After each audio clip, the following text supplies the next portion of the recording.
Following closely on the heels of rumors that Netflix might be looking to acquire ViacomCBS, or at least parts of it, we also find that the market is reacting very positively because of the latest earnings call. This is pushing the current stock value up over 11% at the time of this recording, and there seems to be much more in store for the company as the trade papers are starting to aid in a bit of a media blitz. The story after the break. Here we go. Ladies and gentlemen, hiss and foes, welcome to the Culture Casino.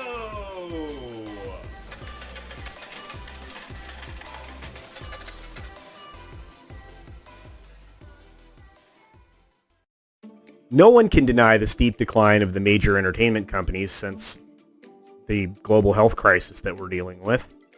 The biggest conglomerates have found themselves without much of an audience for most of their holdings, and the biggest winners during these times have been those that are heavily invested in streaming platforms and the content owners themselves.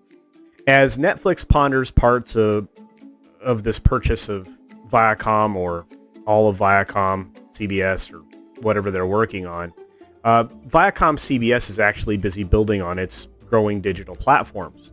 In a story today, Variety is pointing out that an expansion and rebranding of ViacomCBS's all-access service is on the horizon.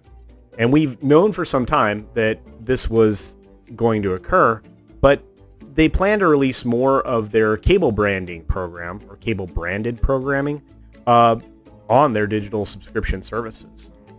They are moving their streaming efforts to international markets as well over the next year as part of a broad pay streaming product. From the Variety article, CBS All Access will see a user interface overhaul this summer in preparation for a relaunch with a new name farther down the road.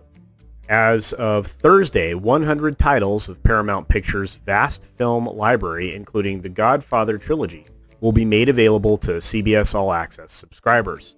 CBS Corp was a pioneer among traditional entertainment giants in taking the network and its library over the top in October 2014. The makeover plan underway calls for the service to add more current and library shows from ViacomCBS cable brands such as Comedy Central, Nickelodeon, BET, Smithsonian, MTV, and the Paramount Network.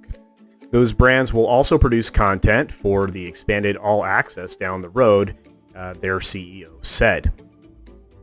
Now, Backish has promised major changes coming this summer as we track toward the rebrand and relaunch of a transformed product. Further in the story, the YouTube TV Distribution Pact coupled with the Verizon Fios Carriage Renewal Pact unveiled last month helped to goose ViacomCBS share price in early trading on Thursday. That's today. Shares were up more than 13% and a welcome gain after the market turbulence that pushed ViacomCBS shares below $15. As I mentioned, they're about 11% or more now, and they are up over $16. So CBS All Access also reached a milestone Thursday in rolling out an app on the homepage hub of Comcast's Xfinity platform. That kind of MVPD distribution, making the app front and center for active pay TV customers, is coveted by all subscription streamers.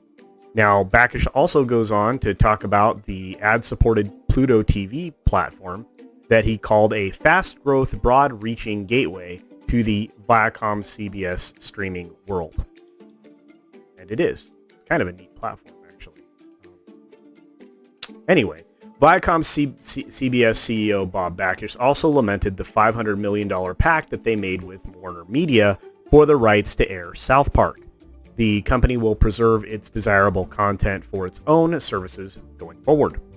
The ad revenue has dried up for most of the network affiliates, with reductions of up to 50%, but CBS has also realized some cash flow savings with their productions on hold. They have some more hot properties coming up, and again from the article, Paramount Pictures hopes to stay on track with its planned early August release of the animated movie SpongeBob the Movie, Sponge on the Run.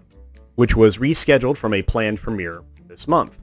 Paramount made a quick decision last month to sell the action comedy The Lovebirds to Netflix, given the uncertainty around the exhibition. We saw an attractive monetization opportunity in the early thing environment. Backish said. Two highly anticipated releases also disrupted by the thing we're dealing with. A Quiet Place 2 and Top Gun Maverick will be rescheduled when conditions for theater going improve, Backish said.